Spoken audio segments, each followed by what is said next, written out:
लोक गायिका शारदा सिन्हा अब हमारे बीच नहीं है। उन्होंने कल देर रात अंतिम सांस ली। ये इत्तेफाक कहें या संयोग कहें या नियति कहें, शारदा सिन्हा जिन्होंने छठी मैया के न जाने कितने ही गीतों को अपनी आवाज दी, छठ महापर्व के दौरान ही उन्होंने अंतिम सांस भी ली।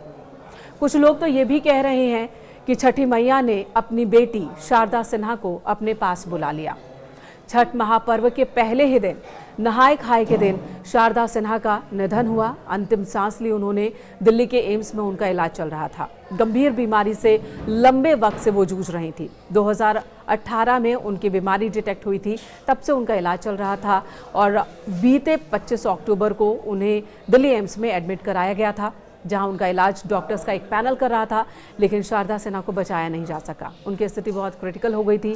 शारदा सिन्हा, जिन्हें पहले वेंटिलेटर पर रखा गया, फिर वो जनरल वार्ड में आती हैं और उसके बाद फिर जब ऑक्सीजन लेवल में गिरावट हुई तो उन्हें फिर से वेंटिलेटर पर रखा गया। उनके बेटे अंशुमन ने ही ये तमाम जानकारियां हम सभी से साझा की थी और बहुत ही दुख की घड़ी है इस परिवार के लिए।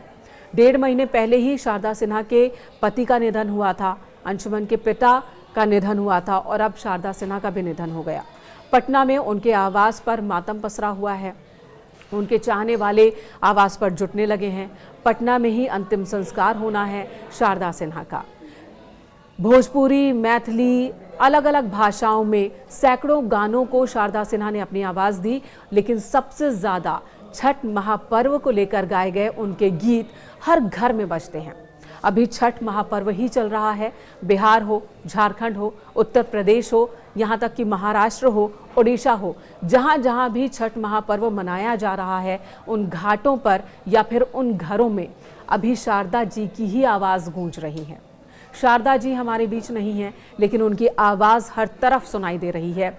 और ऐसे में लोग यही कह रहे हैं कि शारदा सिन्हा ने जिन छठी मैया को अपने कंठ में जगह दी, उनके गानों से अपनी पहचान बनाई, और शारदा सिन्हा का जिक्र आप छठ के दौरान न करें ऐसा हो नहीं सकता, क्योंकि ये पर्व ही अब अधूरा हो गया है अगर शारदा सिन्हा जी की आवाज़ ना हो तो।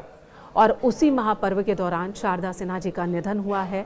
तो बहुत सारे लोग तो ये भी कह रहे हैं कि अपनी बेटी को छठी मैया ने अपने पास बुलाया है और ये एक रिश्ता है, ये सिर्फ संयोग नहीं है, ये नियति है। बहुत सारे लोग ये भी कह रहे हैं और उनकी आत्मा की शांति के लिए प्रार्थना भी कर रहे हैं।